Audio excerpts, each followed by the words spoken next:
What can I do to help someone who may be struggling with anxiety, depression, or something else?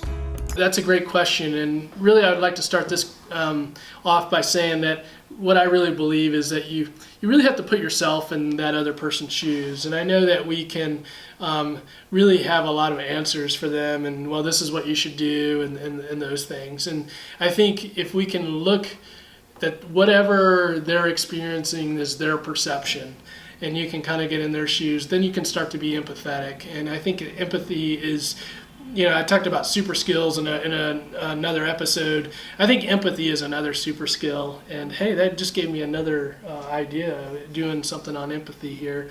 But being empathetic is really important, I think, with someone that's struggling. I think what we have to, if you're a caregiver, if you're a friend, if you're a family member, is there's this natural tendency to get burnt out. Caregiver burnout, emotionally and physically burnout. And so I think there's times where you have to maybe take a step back and care for yourself a little bit. Not to say that you don't support that person, but just understand that when you're caring for someone, that you also are impacted by this. And so I think that you, as a way to support that person, you have to kind of also support yourself in a lot of ways and help yourself then to be able to continue to help that person. So I don't know if you are familiar with Brene Brown, but I'm going to link up a couple of videos by Brene Brown.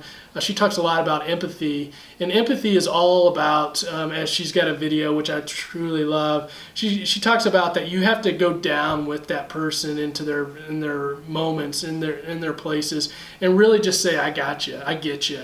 That's really, if you can just say, I got you, I understand, I'm totally with you, and you can just leave it at that. Maybe you don't even answer it, but there's that connection there.